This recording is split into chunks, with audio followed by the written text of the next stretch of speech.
আবার আসবো মাহবুব আজিজ, আপনার কাছে একই প্রসঙ্গে আসতে চাই। নির্বাচন পেছানোর কোনো ষড়যন্ত্র আপনার চোখে পড়ছে কিনা, বা অন্যভাবে বললে বর্তমান রাজনীতিতে যা যা হচ্ছে তার মধ্যে কোনগুলোকে আপনাকে নির্বাচন পেছানোর ষড়যন্ত্র মনে হচ্ছে কিনা?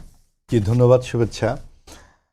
তো যে আলোচনা করলেন ভাই, সেখানে আমার একটু সংযুক্তি আছে। আমি আমারও মত তাই যে এটা বেগম খালেদা জিয়ার যে অসুস্থতা, আমরা সকলেই জানি তিনি ৭৯ বছর বয়স তার, এবং অত্যন্ত গুরুত্বপূর্ণ ভূমিকা তিনি রাজনীতিতে রেখেছেন।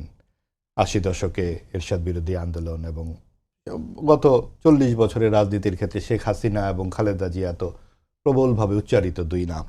যতই তাদের নানান রকম দোষ ত্রুটি, ইতিবাচক নেতিবাচক, আমরা নানান কথা বলতে পারি, কিন্তু সবচেয়ে আলোচিত দুই নেত্রী।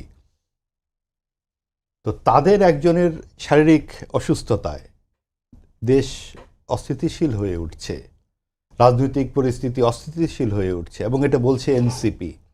এটার আসলে কোনো যৌক্তিকতা থাকতে পারে না। তো তখন মনে হয় যে আসলে কি হচ্ছে। আপনি দেখুন, একটা নির্বাচন হয় কেন?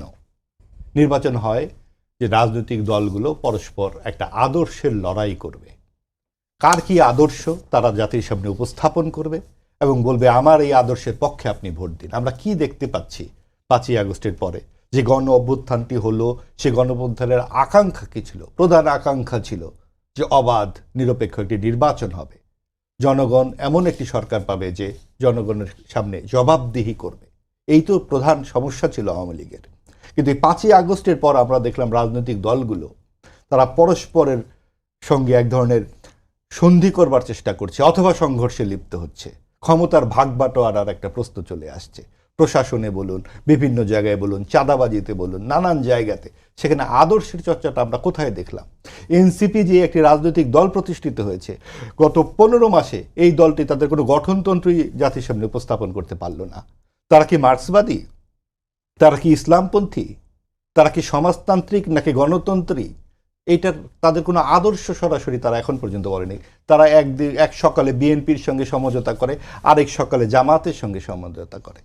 তো জামাতও কিন্তু তাদের যে আদর্শ, আমরা গত ৪০-৫০ বছর ধরে দেখে আসছি, জামাত ইসলামের কথা বলছে এবং ইসলামের যে বিধিবিধান, তারা শরিয়া আইন তারা করতে চেয়েছে।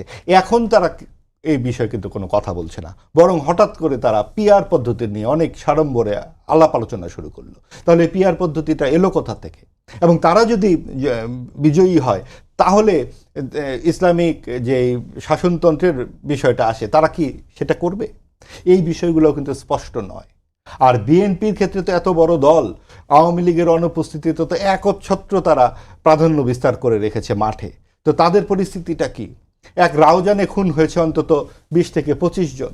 খুলনায় আপনার যে অবস্থা, আপনার প্রায় ৬০ জনের মতো খুন হয়েছে বিভিন্ন জায়গায়। মনে হচ্ছে যে একটা খুনের উপকূলে পরিণত হয়েছে এই অঞ্চলগুলো। তাহলে এইগুলোর দায় কারা নেবে? আপনার ৭,০০০-এর মতো নেতাকর্মী কিন্তু বহিষ্কারই করেছে বিএনপি। তারা চেষ্টা করছে তাদের নেতৃত্ব, কিন্তু সামাল তো দেওয়া যাচ্ছে না।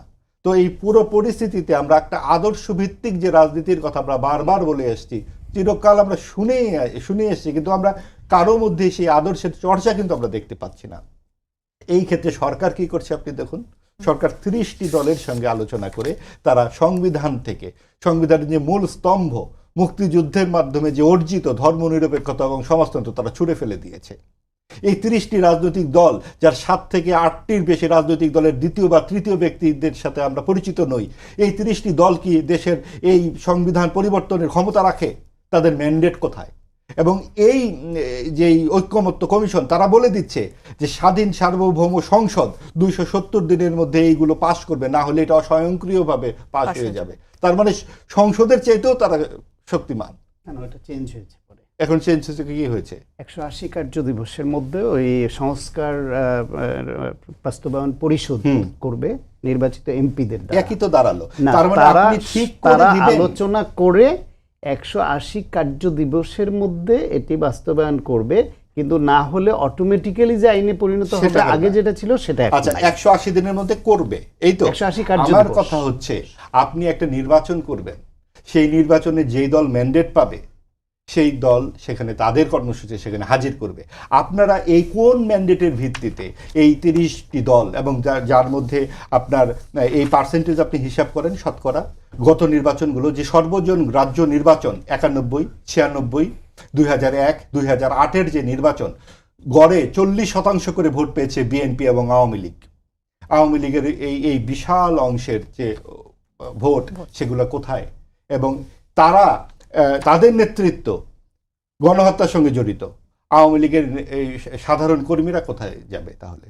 এবং এই সমাজে যে অন্তর্ভুক্তিমূলক নির্বাচনের কথা আমরা বলি, যখন আওয়ামী লীগ 3টি টার্মে একক নির্বাচন করেছে, 14, 18 এবং 24, একক শুধু না, ছলে বলে কৌশলে প্রতারণার নির্বাচন করেছে, সেই নির্বাচনের চেয়ে এই আসন্ন নির্বাচনের পার্থক্য কি হচ্ছে? তখন করেছে আওয়ামী লীগ আর এখন করছে বিএনপি ও তার সহযোগীরা।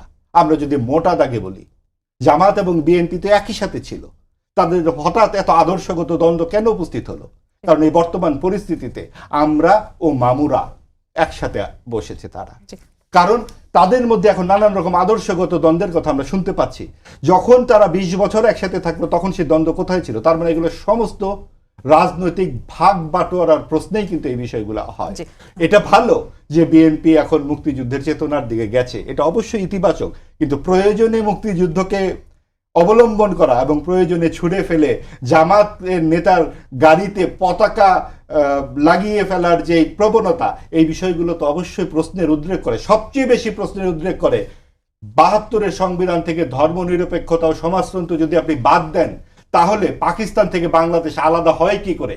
আমরা যদি একটি সাম্প্রদায়িক দেশেই থাকি তাহলে পাকিস্তানের থেকে আমরা আলাদা হলাম কোথায়? আর এই যে 30টি দল এখন ঐক্যমত্য কমিশন করে সংবিধান সংস্কার করছে, তারা যদি আগামীতে আরেকটি মিটিং করে বলে আমরা তো মোটামুটি সাম্প্রদায়িকই হয়ে গেছি, তাহলে তো আমরা দুই পাকিস্তান এক করে ফেলি, সেরকম একটি গণভোট যদি চায় তখন আমরা কি করব?